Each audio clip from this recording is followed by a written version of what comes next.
Hey there, welcome to the Dodgeball Marketing Podcast and video podcast. If you're watching us on YouTube, hi there.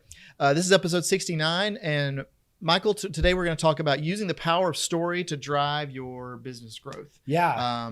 I feel like the word story is a little bit, I don't want to say overplayed, but it's been used a lot in the past 4 or 5 years in marketing. But there's a reason it's been used a lot, because we're wired for stories. Ever since we started writing drawings on cave walls, and from that to symphonies and movies and TV shows and music, we're kind of wired to hear about a person who wanted something but they couldn't get it, and there was a villain and all that whole hero's journey. So this works because it's kind of embedded in who we are as people, as humans, and so it works in marketing. Surprise, surprise. So we're gonna give you 5 ways to use that power of story, the hero's journey, to affect your marketing. Yeah. And shout out to StoryBrand and Donald Miller. I think this idea is bigger than just StoryBrand or Donald Miller, because he did such a good job of articulating it. Yeah, they did a really good job of contextualizing it. I would go so far as to say that what he did with that impacted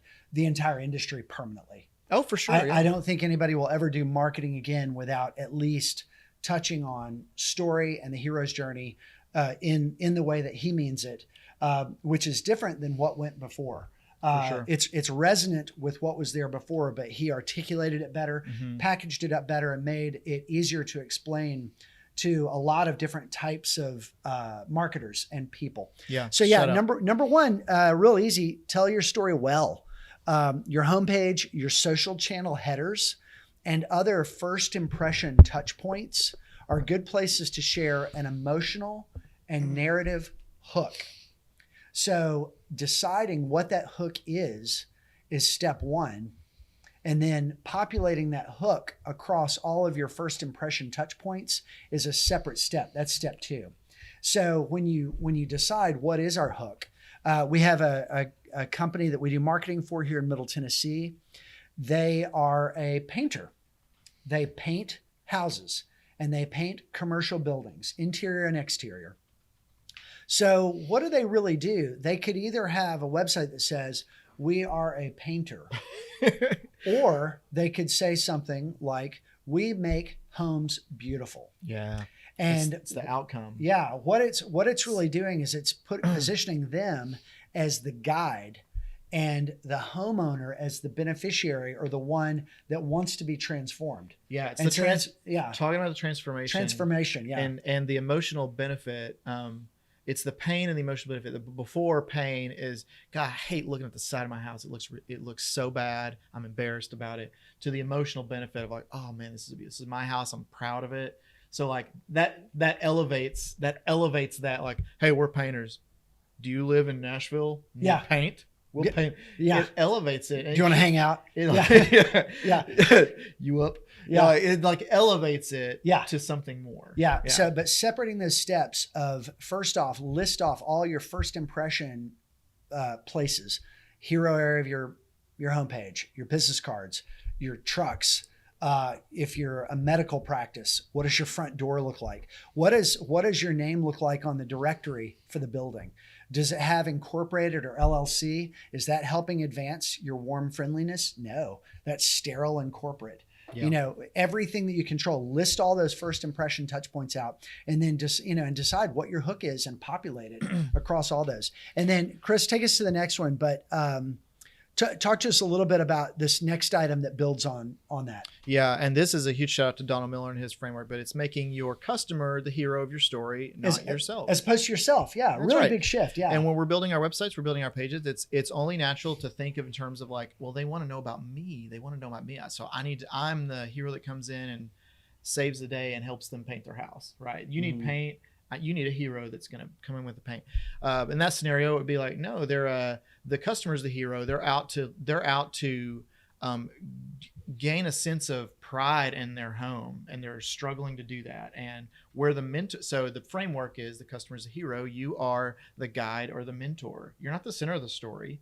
You're the person that comes alongside them, gives them what they need at the right moment in the story, so they can slay the dragon. So in the painting example, it's you come in, you offer them a service that gets them to that place of pride in their home and pride in what they've built, that sort of thing. So Yeah, it's a real shift in perspective because I think traditionally with marketing, it was all about, to use the hero example or metaphor, it was all about showing yourself as the person showing up with the sword, ready to fight. And get me to help you. Let me be the bully who's on your side. But really, what you're doing is turning it around and saying, no, no, no. This is the hero's journey. My favorite movie when I was a kid was the old school Clash of the Titans, the one from the '80s. What a great movie! This guy goes through a classic sequence of being given the weapons that he needs to face the monsters, and it's just a pure example of the hero's journey, because he literally has an encounter and gets a shield, has an encounter, gets a sword. And the difference is you're putting the sword in the hands of the customer and making them the hero. It's a real mental shift from, I would say, everything that came before StoryBrand. I think it's a real shift in perspective. And so sometimes it takes companies a few steps to kind of get into that mode. Yeah. But in all your communication, especially on your homepage and what your core value proposition is, think in terms of my customer's a hero. I am the guide or the mentor that will give them what they need at the right time to get to their future desired state. Yeah, it's a fundamental shift, and for companies that are stuck in that kind of old way of thinking, it's a real hard thing to transition to. Yeah. Who's taking the next one, Michael? Next up, turn your customers' stories into content with video, email, social, and web page formats. When your customer has a before and after experience with you, they have a need, they come to you, you meet the need, and they come away transformed, needs met, whether it's a product or service. If you can capture that, and you may not be able to do this for every single customer, depending on the type of business you do, you may have to pick particularly good examples or whatever, and develop a strategy for how to get these out of people. But if you can do it, this is going to be some of the most compelling and powerful material that you can associate with your brand. All these formats, if you can get, let's just start with video. If you can get a customer testimonial on video, suddenly you have something that can be used in a number of different places. You have a piece of content there. Let's say it's a 60-second video or a 2-minute video. You can take that video and publish it to your YouTube channel with a full transcript, and that's going to be possibly a lead generator on its own. You can have your URL and your phone number right there in the description. You may generate leads. We've done this before with a big campaign nationwide where we generated substantial leads right from the YouTube channel. So that's format placement number one. Next up, your own website. A landing page on your website with the video embedded and then the full transcript as text below. That could even be the first place that you publish, so it gets indexed first, but that's a good one. An email. Sending out an email where you say, hey, everybody, we want to share this really great story we're really excited about. This could go out to prospects that you're talking to who don't mind getting an email from you. And you can push an email out to a list with, maybe a thumbnail. You can now have a video in an email for Gmail users or whatever, but I would say use a format that is going to work for everybody and push them to the web page, but use a thumbnail image that looks like a video image with a play button. Just go ahead and throw that in the email. Cheat it. Social content.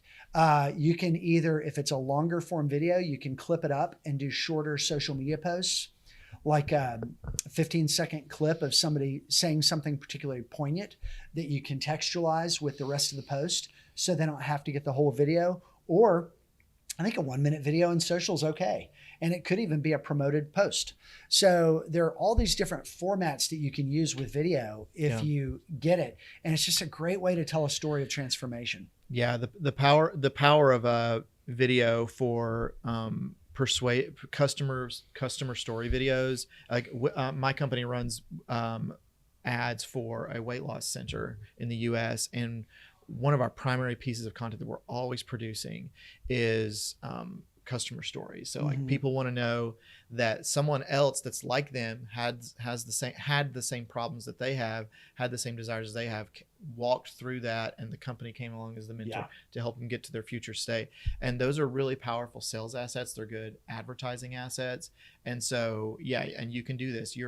All of your customers have that same journey that you've helped them with. So just tell the story. Yeah, ads are yet another format, another publishing format. Sure. That's right. Yeah. All right. Next here, speak to your audience with stories that work for each stage of the buyer journey, from awareness to need to comparing options to purchase. So Michael, I'm going to be honest, I actually didn't have anything pre-prepared to say about this. So we're just going to kind of wing it here. So like in terms of what story does so people are different stages of the buying journey, right? Yeah. So let's take an example and just kind of work through it live here. Like what kind of stories do people need to hear when they don't know about you versus when they know about you and they're not sure, they're comparing options versus down lower in the funnel? That's right. Yeah. I think anytime somebody's doing a pretty generic orientation type of search, for example, in a search engine, they're often looking for definitions and educational content. We'll have an example. Yeah, go ahead. I interrupt you. I'm sorry, but no, it's just kind of we're kind of literally working this out live. But like, so for weight loss, take the weight loss, like medical weight loss. Mm-hmm. A lot of people are they're not ready for that kind of heavy service yet, but they're doing maybe searches around like weight loss apps or shakes. So am I overweight or am I obese?